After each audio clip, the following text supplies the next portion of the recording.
تو آیت نمبر 167، اس آیت میں ان لوگوں کے لیے تخفیف اخروی جو کتاب اللہ کو ہیلوں کے ذریعے تبدیل کرتے اور ان پر ایسے حکمران مسلط ہو جائیں گے جو انہیں ذلیل کریں گے اور ان سے جزیہ لیں گے۔ اور آیت نمبر 168، اس آیت میں بھی دنیاوی خوف ہیں، اس گناہ کے بعد ان میں مختلف گروہ بن گئے اور زمین میں بھی مختلف علاقوں میں تقسیم ہو گئے تاکہ ایک ساتھ نہ ملیں اور ان میں اتفاق نہ ہو۔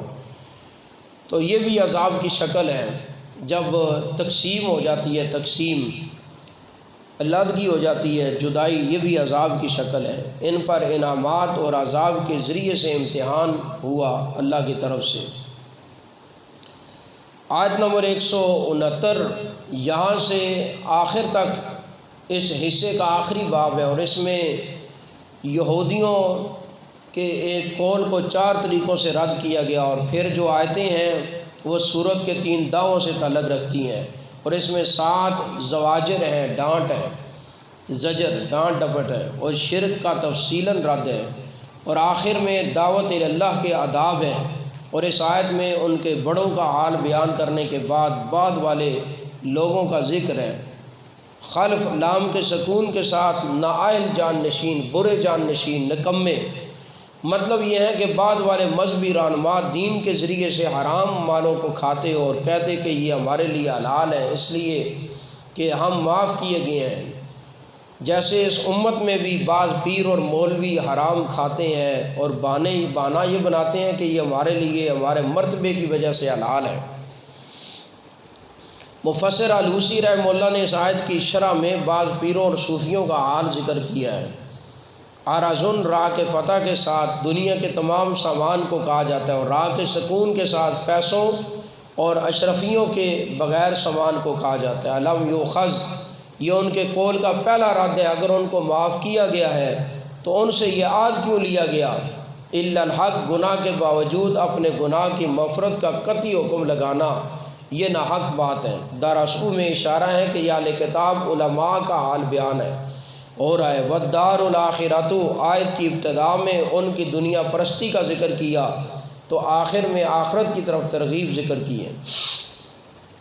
والذین یمسکون بالکتاب، اور وہ لوگ جو مضبوطی کے ساتھ کتاب کو پکڑتے ہیں، عمل کرتے ہیں کتاب پر، واقاموا الصلاۃ، نماز کی پابندی کرتے ہیں، انا لا نضیع اجر المصلحین، تو ہم ضائع نہیں کرتے نیکی کرنے والوں کا اجر، اصلاح کرنے والوں کا اجر۔ وَإِذْ نَتَقْنَا الْجَبَلَ فَوْقَهُمْ، اور جب ہم نے اٹھا لیا پہاڑ کو ان کے اوپر، كَأَنَّهُ ظُلَّةٌ، گویا کہ وہ ایک چھتری ہے، سائبان تھا۔ وَظَنُّوا، اور انہیں یقین ہو گیا، أَنَّهُ واقع بہم، کہ بے شک وہ ان پر گرنے والا ہے۔ تو پھر ہم نے انہیں کہا خذوا ما آتیناکم بقوۃ، پکڑو جو ہم نے تمہیں دیا مضبوطی کے ساتھ، واذکروا ما فیہ، اور یاد کرو جو کچھ اس کے اندر ہے، لعلکم تتقون، تاکہ تم متقی بن جاؤ۔ پہلے ان کو کہا گیا، انہوں نے ڈیمانڈ کر کے کتاب منگوائی، پھر اس پر عمل نہ کیا، پھر اللہ نے ایک پہاڑ بطور چھتری صاحبان کے ان کے اوپر ان کے سروں پہ کھڑا کر دیا اور انہیں کہا کہ بتاؤ عمل کرو گے کہ نہیں؟ اب بولو۔ کہنے لگے جی کریں گے، نہیں تو پھر آ رہا ہے اوپر سے، انہوں نے کہا جی کریں گے عمل، جب پیچھے کیا تو پھر وہی کام۔ تو اس آیت میں صالحین کا ذکر ہے، اور اس بات کی دلیل ہے کہ جو اللہ کی کتاب پر عمل کرتے ہیں اور اس کو بیان بھی کرتے ہیں، نماز کے پابند ہوں، تو یہ نیکی کی طرف دعوت دینے والا کام ہے۔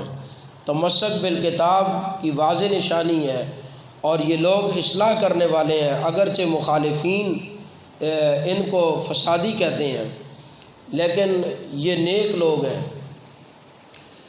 اور آیت نمبر 171، یہ ان کے قول کا دوسرا رد ہے، مطلب یہ ہے کہ اگر تمہیں معاف کیا گیا تو تمہارے بڑوں پر عہد لینے کے وقت پہاڑ کیوں اٹھایا گیا تھا؟ جب معافی جو ہو گئی ہے تو وہ عہد کرنے پر مجبور ہوئے۔ پھر یہ آیت اس بات کی صریح دلیل ہے کہ یہ پہاڑ حقیقت میں ان پر اٹھایا گیا تھا۔ بعض لوگوں نے بھی اس کا انکار کیا، کہتے ہیں یہ بطور مثال کے ہیں، حقیقت میں ایسا نہیں ہوا تھا، تو ان کی بات غلط ہے۔